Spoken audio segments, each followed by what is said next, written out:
पर्यटक एवं तीर्थ स्थलों के लिए लोकप्रिय बिहार प्रांत की पावन भूमि वैशाली नगर, जहां 2616 वर्ष पूर्व अवतरित हुए जैन धर्म के 24वें तीर्थंकर और वर्तमान शासन नायक भगवान महावीर स्वामी की जन्मस्थली के नाम से विश्व में सुशोभित है। इस तीर्थ पर अनेक प्राचीन जैन मंदिर स्थित हैं, जिस कारण ये तीर्थ संपूर्ण जैन समाज की आस्था का प्रमुख केंद्र माना जाता है। क्षेत्र पर यात्रियों के लिए भोजन एवं आवास की समुचित व्यवस्थाएं हैं। तीर्थ क्षेत्र के दर्शन कर अपने जीवन को सार्थक करें। बिहार के पटना से वैशाली की दूरी महज 70 किलोमीटर है, जहां बड़ी ही आसानी के साथ देश के कोने कोने से भक्त पहुंचकर प्रभु दर्शन का लाभ प्राप्त करते हैं। आप भी ऐसे अति प्राचीन तीर्थ का दर्शन वंदन कर स्वयं को धन्य करें।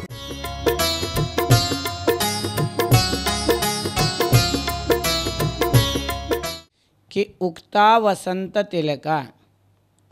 तिलका चंद तबजौ तगण बगण तब जगण दो जगण जौ तबजौ जा दोबारा एक जगण और दो गुरु जगौ गौ यानी गुरु जगौ गा यानी गुरु दो गुरु। तो इस तरीके से ये छंद का लक्षण है और हर लाइन में छंद के नियम लागू होते हैं। सबसे पहले गण होता है, तगण बगण जगण, फिर एक जगण, फिर दो गुरु। इस तरीके से तबजौ जगौगा। तो अब हम बात श्लोक के करते हैं। और डबल अक्षर होंगे तो पूर्व का अक्षर गुरु हो जाता है मात्रा। यदि उसमें लघु मात्रा होगा, एक मात्रा हो तो उसके दो मात्रा गिनी जाती है। ऐसे छंद शास्त्र का नियम है। अब आचार्य मानतुंग देव सिंहासन के बारे में इस सुंदर छंद में बता रहे हैं। सिंहासने मणिमयूकशिखा विचित्रे विभ्राजते तव वपुः कनकावदातं बिम्बं विलसदंशुलतावितानं तुंगोदयादृशिरशिव सहस्ररश्मि। महानुभाव, किसी भी छंद के लालित्य को बनाए रखना चाहिए और बिना लालित्य के छंद होता नहीं है। जिनसेन आचार्य आदि पुराण लिख के भगवान ऋषभदेव के हरेक कल्याणकों के और उनके जीवन पे इतना सुंदर चित्रण किया और वो महाकाव्य महापुराण के नाम से जानते हैं। और उसके बाद जब उत्तर पुराण लिखने का समय आया तो आचार्य जिनसेन अपने 500 शिष्यों में से 2 शिष्यों को बुला के बताया कि एक ऐसे आगे का जो कौन लिखेगा मेरा उत्तर पुराण को। तो बहुत सारे साधु आगे आए और उन मुनिराजों में से 2 मुनिराजों को बुलाया। उसमें एक गुणभद्राचार्य थे, एक और महाराज जी थे जिनका नाम स्पष्ट नहीं है। 2 जने मिल करके सामने आए 500 में से परीक्षा दे करके। तो उन्होंने उनके दोनों के पुनः परीक्षा ली। सामने एक सूखा सा ठूंठ कड़ाता है, लकड़ी जो है सूखा लकड़ी पेड़ काट के ऊपर से ले गए थे, ठूंठ सा कड़ाता है।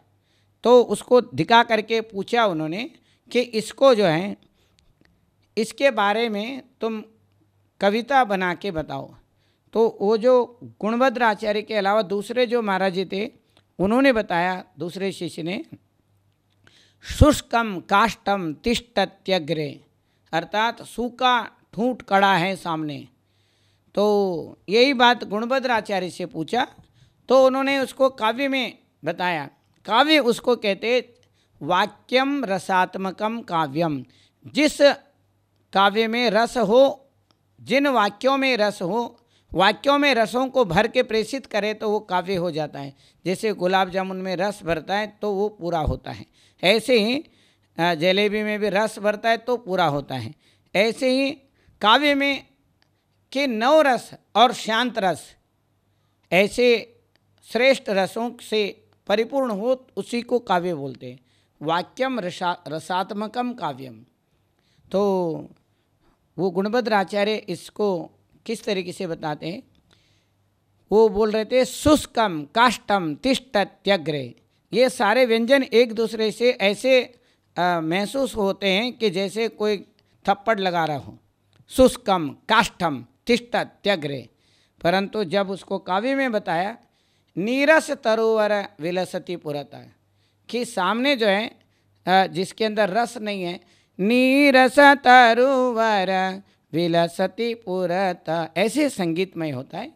यही बात आचार्य मानतुंग देव कह रहे हैं। सिंहासने मणिमयूक शिखा विचित्रे। सिंहासने, सिंहासन पर, मणिमयूक, मणियों के मयूक का अर्थात होता है कि किरणें, शिखा यानी किरणों के अग्रभाग से, विचित्र चित्र विचित्र अलग अलग रंग बिरंगे रत्नों के, हीरा है, पन्ना है, माणिक है, गोमेद है, स्फटिक है, अनेक तरीके के रत्नों के द्वारा वो बहुत सुंदर। विभ्राजते तव वपु कनकावदातम। हे भगवान, आपके वो शरीर विभ्राजते, शोभायमान हो रहा था। तव वपु यानी आपका शरीर, विभ्राजते यानी शोभायमान हो रहा था। कनकावदातम, कनक का मतलब सोना, तपे हुए सोने के तरह स्वर्ण के उज्ज्वलता को प्राप्त करने वाला आपका शरीर उस सिंहासन पे शोभायमान हो रहा था। ऐसे बिंबम वियद विलसदंशुलतावितानम, ऐसे बिंब जैसे सूरज का बिंब, वियद आकाश में, विलस शोभायमान हो, अंशु, अंशों ने किरणों के, लता किरण रूपी लताओं के, वितानम यानी समूह से शोभायमान हो रहा था। कैसे?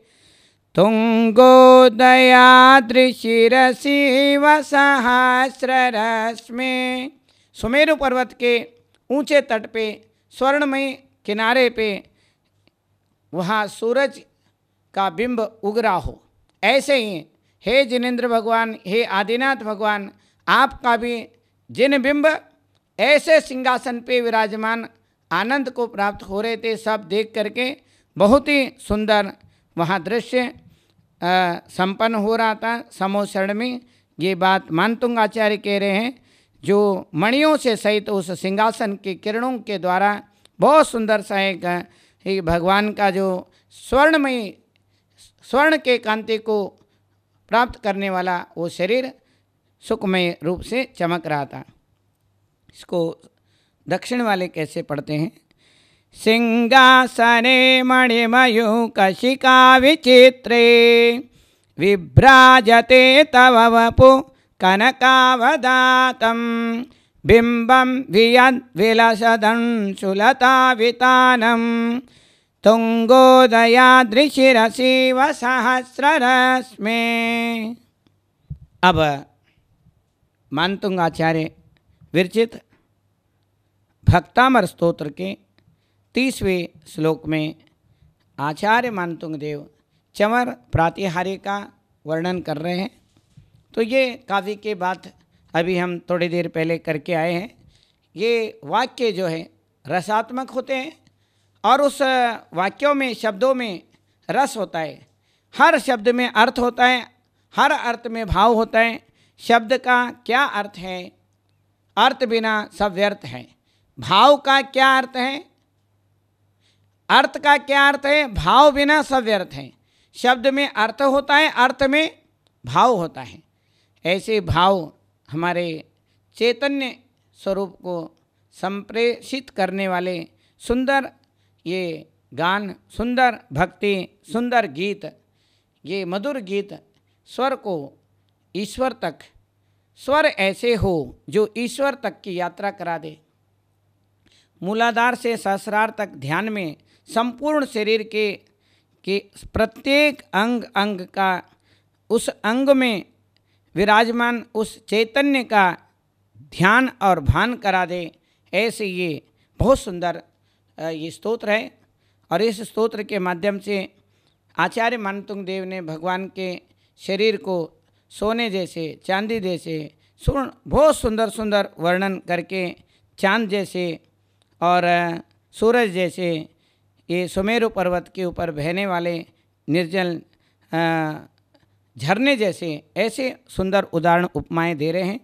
अब चंवर प्रतिहारी के बारे में बता रहे हैं कि अष्ट प्रतिहारी में चंवर जो भगवान के चारों तरफ से डोलायमान होते, चलायमान होते हैं, डोरते रहते, चंवर को डोरते हैं, ऐसे वो सुंदर डुरते हुए चमर कैसे लगते थे, इस बारे में आचार्य मानतुंग देव बता रहे हैं। कुंदावदात चल चामर चारु शोभम, कुंद पुष्प के तरह धमकने वाले, श्वेत और निर्मल, अवदात का मतलब होता है निर्मल और श्वेत, स्वच्छ शुभ्र, कुंद पुष्प के तरह श्वेत वर्ण वाले, चल चामर, ऐसे हिलते हुए, रुक नहीं रहे, जैसे हार्ट चल रहा है, दिल धड़क रहा है, रुक नहीं रहा है, ऐसे चल चामर, चलते हुए चामर, 64 चंवर जो हैं वो देव लोग ऐसे हिला रहे हैं, कैसे सुंदर, चारु शोभम, सुंदर और शोभायमान हो रहे थे। विभ्राजते तव वपु कलदौतकांतम, विभ्राजते, ऐसे उसके बीच में आपका शरीर भी, तव वपुः, विभ्राजते, शोभायमान हो रहा है।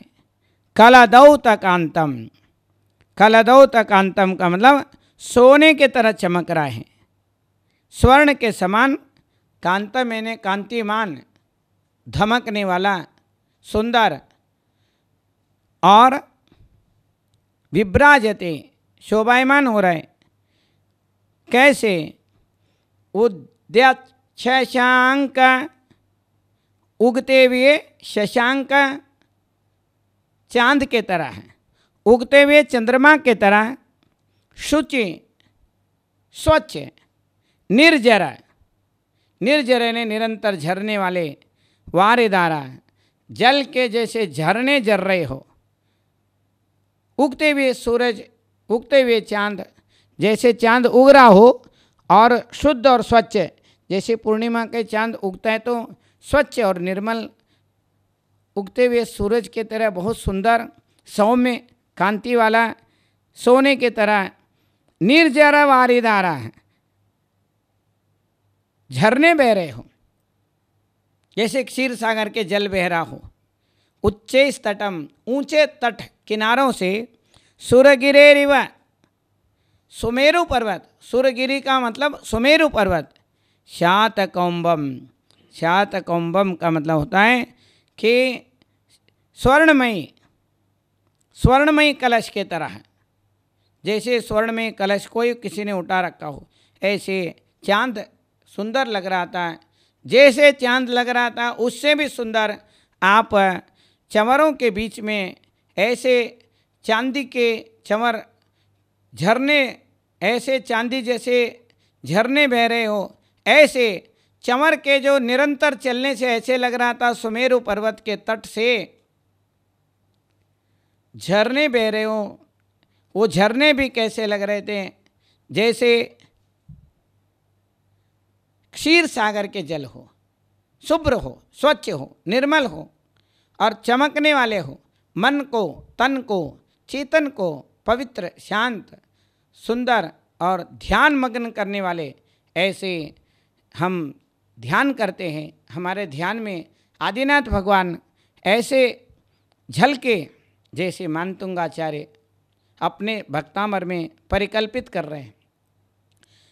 ये श्लोक पढ़ते ही हमारे अंतर आत्मा इस तन और चेतन के भेद विज्ञान से प्रस्फुटित होकर के ये जो स्वर्णमयी शरीर आचार्य बता रहे हैं कि उनके उज्जवल शरीर है जैसे स्फटिक मणि की तरह हो जाता है।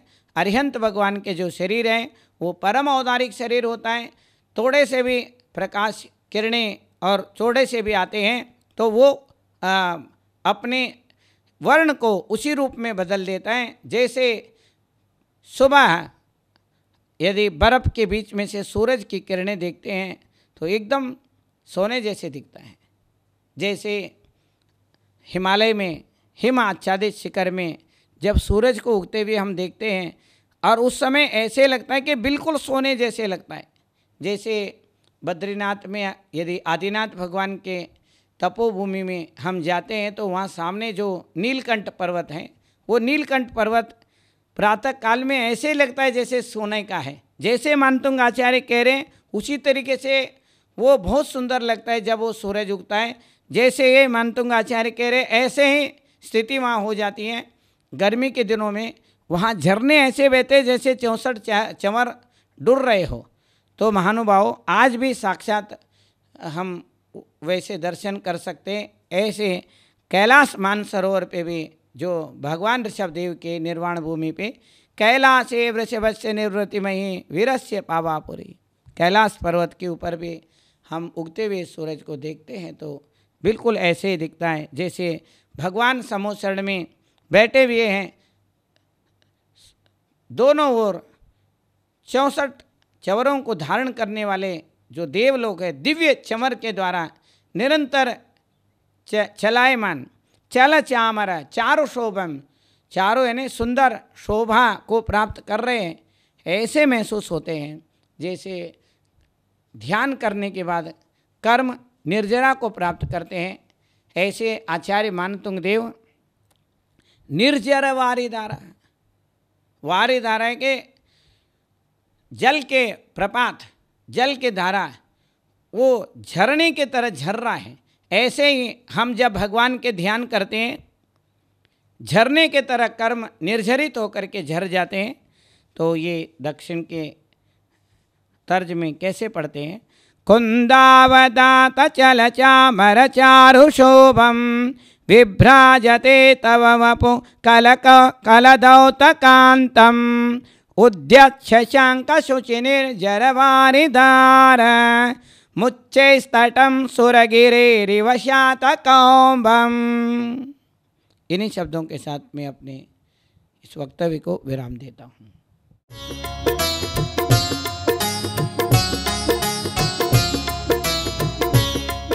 पर्यटक एवं तीर्थ स्थलों के लिए लोकप्रिय बिहार प्रांत की पावन भूमि वैशाली नगर, जहां 2616 वर्ष पूर्व अवतरित हुए जैन धर्म के 24वें तीर्थंकर और वर्तमान शासन नायक भगवान महावीर स्वामी की जन्मस्थली के नाम से विश्व में सुशोभित है। इस तीर्थ पर अनेक प्राचीन जैन मंदिर स्थित है, जिस कारण ये तीर्थ संपूर्ण जैन समाज की आस्था का प्रमुख केंद्र माना जाता है। क्षेत्र पर यात्रियों के लिए भोजन एवं आवास की समुचित व्यवस्थाएं हैं। तीर्थ क्षेत्र के दर्शन कर अपने जीवन को सार्थक करें। बिहार के पटना से वैशाली की दूरी महज 70 किलोमीटर है, जहां बड़ी ही आसानी के साथ देश के कोने कोने से भक्त पहुंचकर प्रभु दर्शन का लाभ प्राप्त करते हैं। आप भी ऐसे अति प्राचीन तीर्थ का दर्शन वंदन कर स्वयं को धन्य करें।